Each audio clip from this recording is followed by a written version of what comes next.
महाराष्ट्र के बाद अब उत्तर प्रदेश में नबी करीम सल्लल्लाहु अलैहि वसल्लम का अपमान।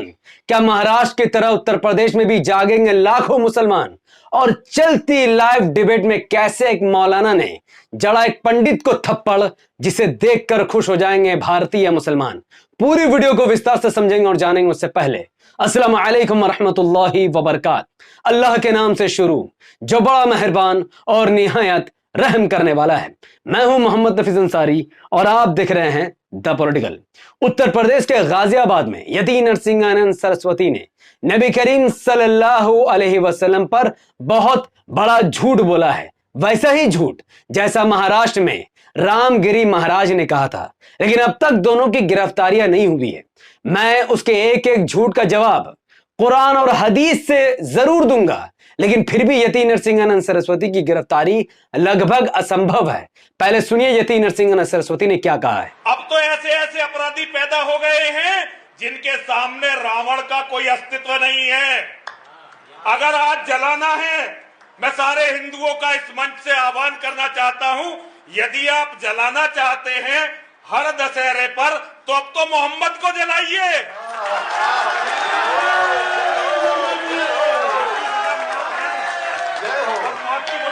किसी को जला। देखो, हमारी लाखों करोड़ों बहन बेटियों का बलात्कार जिस व्यक्ति के कारण हुआ, वो है अरब का लुटेरा मोहम्मद। पूरी दुनिया में जो खून खराबा हो रहा है, जिसके कारण खून खराबा हो रहा है, वो है अरब का दरिंदा मोहम्मद। अगर जलाना है तो मोहम्मद के पुतले जलाने शुरू करो, ताकि दुनिया मोहम्मद के बारे में बात करनी शुरू करे। तो उत्तर प्रदेश के गाजियाबाद में एक हिंदुत्व संगठन के एक प्रोग्राम में नबी करीम सल्लल्लाहु अलैहि वसल्लम की इस तरीके से गुस्ताखी की गई। अब मैं इसके तमाम इल्जामात के जवाब देना शुरू करता हूं, तो वीडियो को पूरा दिखेगा, क्योंकि नबी करीम सल्लल्लाहु अलैहि वसल्लम को यति नरसिंहानंद सरस्वती ने रावण से बड़ा अपराधी बताया। क्यों भाई?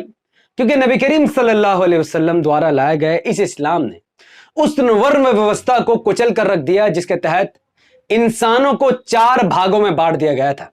सनातन धर्म के अनुसार इंसानों को 4 ग्रुप में बांटा गया है। पहला वो जो सबसे उच्च है, जो ब्रह्मा के मुंह से जन्मा है, जिसे ब्राह्मण कहा जाता है। दूसरा वो जिसे क्षत्रिय कहा गया। तीसरा वो जिसे वैश्य कहा गया। और चौथा वो अछूते लोग, जिनको ये लोग गिरा हुआ समझते हैं। लेकिन नबी करीम सल्लल्लाहु अलैहि वसल्लम ने इनके इस धार्मिक काम को पूरी तरीके से बंद करवा दिया है, क्योंकि नबी करीम सल्लल्लाहु अलैहि वसल्लम ने फरमाया, हदीस सिलसिला तो सही, हदीस नंबर 1164, नबी करीम सल्लल्लाहु अलैहि वसल्लम ने फरमाया कि ऐ लोगो, तुम्हारा रब एक है और तुम्हारे वालिद भी आदम अलैहिस्सलाम भी एक है। नबी करीम सल्लल्लाहु अलैहि वसल्लम ने फरमाया, किसी अजमी को, किसी अरबी को अजमी पर फजीलत नहीं है, और ना ही किसी अजमी को अरबी पर फजीलत है। जिसे नहीं समझ में आ रहा, मैं उसे डिटेल में बता दूंगा। ना किसी गोरे को काले पर फजीलत है, और ना ही किसी काले को गोरे पर फजीलत है, बल्कि सब एक बराबर है। अगर किसी को फजीलत है तो वो सिर्फ मुत्तकी को फजीलत है। यानी सऊदी अरब में रहने वाले लोग, जहां पर इस्लाम नाजिल हुआ, जहां के नबी करीम सल्लल्लाहु अलैहि वसल्लम हैं, यानी ऐसा कहूं कि सऊदी अरब का शेख और भारत में एक मेरे जैसा एक मुसलमान, दोनों एक बराबर है। सऊदी अरब हम मुझसे महान नहीं हो जाता, और ना ही मैं सऊदी अरब के लोगों से महान हूं। कोई गोरा काला से महान नहीं है, ना ही कोई काला गोरे से महान है। सब एक बराबर है। महान कौन है? महान वो है जो क्राइम से बचा हुआ है, बुराइयों से बचा हुआ है। तो छूत छात जात पात से लोगों को मुक्ति दिलाने वाले इस्लाम और नबी करीम सल्लल्लाहु अलैहि वसल्लम को यह अपराधी बता रहा है। इसका दूसरा ऑब्जेक्शन यह था कि दशहरे में रावण की जगह मोहम्मद सल्लल्लाहु अलैहि वसल्लम के पुतले को जलाया जाए। क्यों भाई? इनके धर्म के लोग लड़की को लड़की होने की वजह से या तो पेट में मार देते हैं, या सती प्रथा के नाम पर कई सालों तक जिंदा जला देते थे। जबकि नबी करीम सल्लल्लाहु अलैहि वसल्लम ने लड़कियों के बारे में फरमाया, सिलसिला सही हदीस नंबर 1993, कि नबी करीम सल्लल्लाहु अलैहि वसल्लम फरमाते हैं कि जिस शख्स के पास 3 बेटियां हों, वो उन पर सब्र करे, उनको खिलाए, उन लड़कियों को पिलाए, उनको अच्छा कपड़ा पहनाए, उनको संस्कार सिखाए, और उनकी शादी अच्छे लड़के से अगर करा दे, तो ऐसे बाप को जहन्नम के आंख से बचा लिया जाएगा। एक तरफ सती प्रथा के नाम पर तुम लड़की को जलाते हो और एक तरफ नबी करीम सल्लल्लाहु अलैहि वसल्लम फरमाते हैं कि लड़की जलाने की चीज नहीं है, बल्कि उसको अच्छा से पालने बड़ा करने की चीज है और जहन्नम से बचाने का एक जरिया है, नर्क से बचने का एक जरिया है। इसीलिए नबी करीम सल्लल्लाहु अलैहि वसल्लम के को जलाने की बात कर रहा है, उनके पुतले को। और ये कहता है कि इस्लाम की वजह से मोहम्मद अरब का लुटेरा है और इस्लाम की वजह से करोड़ों लाखों लड़कियों का बलात्कार हुआ। पहली बात तो भारत में कोई लाखों और करोड़ों लड़की का बलात्कार नहीं हुआ है। बलात्कार अगर हुआ है धर्म के आधार पर तो इसी के धर्म के समाज के लोगों ने किया है। गुजरात 2002 में बिल्किस बानो के साथ 11 लोगों ने बलात्कार किया और उन बलात्कारियों को ब्राह्मण समाज का उच्च जाति का व्यक्ति बताया गया, उनका सम्मान किया गया, जबकि नबी करीम सल्लल्लाहु अलैहि वसल्लम ने ऐसे हर बलात्कारियों के खिलाफ हुक्म दिया कि उसको कोड़े लगाया जाए या उसका सर तन से जुदा कर दिया जाए। इसका चौथा, लौंडी। नबी करीम सल्लल्लाहु अलैहि वसल्लम ने जहां यह कहता है कि करोड़ों लड़कियों का बलात्कार किया जा रहा है इस्लाम के नाम पर, अरे भैया बलात्कार तो लौंडी के साथ भी मना किया गया है। नबी करीम सल्लल्लाहु अलैहि वसल्लम, लौंडी समझते हैं ना, जो जंग में जब उसके तमाम लोग मारे जाए तो उस लड़की को अकेला नहीं छोड़ा जाता, बल्कि उसको मुसलमान अपने घर ले आता है, उसे लौंडी कहा जाता है। और रसूलुल्लाह सल्लल्लाहु अलैहि वसल्लम फरमाते हैं कि जिसके पास लौंडी हो वो उसे मैनर सिखाए, संस्कार सिखाए और फिर उसे आजाद कर दे और फिर उससे निकाह कर ले, तो ऐसे व्यक्ति को दोहरा अजर यानी पुण्य मिलता है, सवाब मिलता है। तो जिस इस्लाम में लौंडी के साथ बलात्कार करना मना किया गया, लौंडी के साथ रेप करना मना किया गया, उस इस्लाम में लड़कियों के साथ बलात्कार करने को कैसे कहा जा सकता है। चौथी बात इसने कही कि पूरा दुनिया में खून खराबा हो रहा है अरब के दरिंदे की वजह से। अरे भैया, पूरी दुनिया में खून खराबा कौन कर रहा है? पूरी दुनिया में खून खराबा कोई नहीं कर रहा है, बल्कि वो अमेरिका और इजराइल कर रहा है। मुसलमान तो डिफेंड कर रहा है, मुसलमान तो बचा रहा है। और नबी करीम सल्लल्लाहु अलैहि वसल्लम क्या फरमाते हैं पड़ोसी के बारे में कि जो ईमान रखता है अल्लाह पर, रसूलुल्लाह सल्लल्लाहु अलैहि वसल्लम पर, वो अपने पड़ोसी को तकलीफ मत दे। तो हमें हुक्म है, हमारा पड़ोसी हिंदू हो या मुसलमान, सिख हो, ईसाई, हम उसके घर पर हमला नहीं कर सकते, बल्कि उसको भूखा है तो उसे खाना खिलाना, प्यासा हो तो उसे पानी पिलाना, उसे तकलीफ नहीं देना है। और तुम एलिगेशन लगा रहे हो। अब आप जानते हैं कि यति नरसिंहानंद सरस्वती पर ऑलरेडी उत्तर प्रदेश में गामा पंडित नाम का जो व्यक्ति है, एक हिंदू है जो इमाम का चाहने वाला है, इमाम का नेता, उसने एफआईआर दर्ज करवाया है। प्लस उस पर पहले से ही 50 एफआईआर दर्ज है। लेकिन फिर भी यह यति नरसिंहानंद सरस्वती जेल नहीं जाते क्योंकि उत्तर प्रदेश की पुलिस इसके आगे नतमस्तक है। और ये वो व्यक्ति है जो उत्तर प्रदेश में रहकर योगी आदित्यनाथ की बेइज्जती कर चुका है, उसके साथ तू तड़ाक से बात करता है। ये वो व्यक्ति है जिसने उत्तर प्रदेश के सीएम को नहीं छोड़ा। ऐसी बात इसने उत्तर प्रदेश के सीएम को लेकर कही है कि अगर आम मुसलमान अगर ऐसी बातें कह देता तो उत्तर प्रदेश की पुलिस उसे घर से निकालकर घसीट कर उसे हवालात में भर देती। ऐसी बातें इसने योगी सीएम के बारे में कही है। सुनिए पहले इसने क्या कहा है। मैं प्रदेश के मुख्यमंत्री योगी जी से कहना चाहता हूं, योगी जी, हमें तो तुम्हारी पुलिस आज बहुत ही बेइज्जती करी है, पर अगर तू अपने बाप की औलाद है ना तो अलीगढ़ पे बुलडोजर चला के दिखा। तो जैसा कि आपने देखा कि यति नरसिंहानंद सरस्वती सिर्फ नबी करीम सल्लल्लाहु अलैहि वसल्लम का अपमान नहीं करता, बल्कि योगी उत्तर प्रदेश के सीएम योगी आदित्यनाथ का भी अपमान करता है, प्लस हिंदू के माँ और बहनों को भी गाली देता है। और यति नरसिंहानंद सरस्वती शायद ये चाइना के एजेंट है। एनआईए को इसके खिलाफ इन्वेस्टिगेशन करनी चाहिए, क्योंकि चाइना भी चाहता है कि देश में विभाजन हो, पाकिस्तान भी चाहता है देश में विभाजन हो, और यति नरसिंहानंद सरस्वती भी इस देश को विभाजन करने के बारे में कई वीडियोस बना चुका है।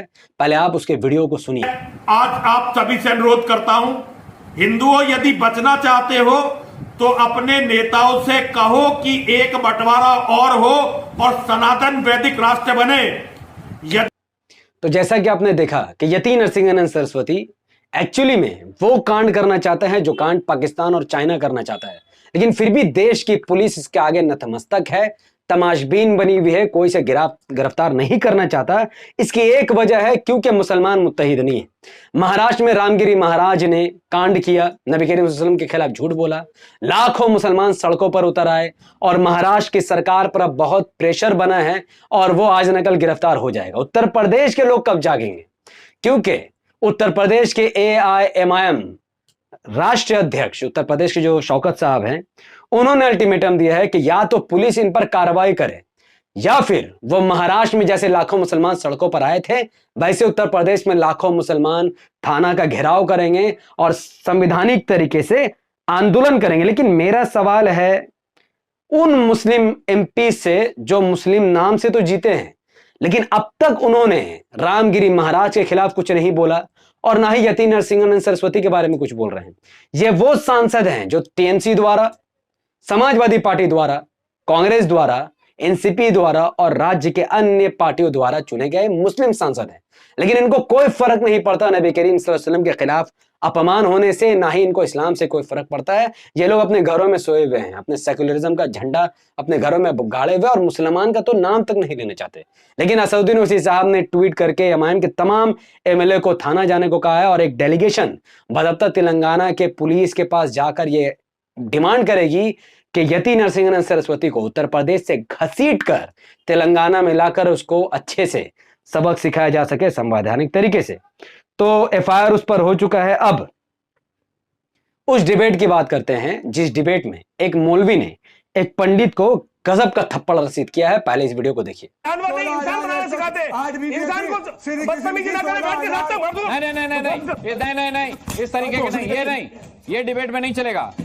तो जी न्यूज में लाइव डिबेट चल रहा था जहां पर अलग अलग प्रकार के लोग मौजूद थे, एक पंडित भी था, एक मौलवी भी था। अब यहां पर बहस चल रहा था जाकिर नायक को लेकर, बहस चल रहा था कि गीता से, पुराण से जाकिर नायक सुधरेगा। तो भैया तुम्हारा धर्म अच्छा है, अच्छी बात है, हम मानते हैं, पर ये पंडित अपने धर्म की बात करते करते लाइव डिबेट में एक मौलवी पर हमलावर हो गया और मौलवी पर जब हमला हुआ तब उसने कान के नीचे एक थप्पड़ बजाया। मतलब वो जो आवाज है ना, क्या आवाज था वो। तो इसे सेल्फ डिफेंस कहा गया, यानी आप उसे कह सकते हैं कि उसने प्रोटेक्ट किया, अपने आप को प्रोटेक्शन करते हुए उसने एक उस पाखंडी को मारा। उसके बाद क्या हुआ कोई नहीं जानता है। तो उस मौलवी पर किसी तरह के कोई एफआईआर दर्ज नहीं होगी, बल्कि एफआईआर दर्ज होनी है तो उस पाखंडी पर हो। तो मुसलमानों समझो, जब तुम पर कोई हमला करे तो अपनी जान बचाने के लिए, आप अपनी जान बचाने के लिए उसको मारो। अपनी जान बचाने के लिए अगर आप किसी को मार भी देते हो तो सुप्रीम कोर्ट कहता है कि ये सही है, ये सेल्फ डिफेंस एक्ट है, आप अपनी जान बचाने के लिए किसी को मार सकते हो। जब कोई आप पर पहले हमला कर दे तो अपनी जान बचाने के लिए आप उसको मारो, मरो मत, मरना है तो लड़ते हुए मारो। तो इस मौलवी ने बहुत बहादुरी का काम किया है। नेशनल टीवी पर दाढ़ी रखकर थप्पड़ खाता तो सच में मुसलमानों का अपमान माना जाता।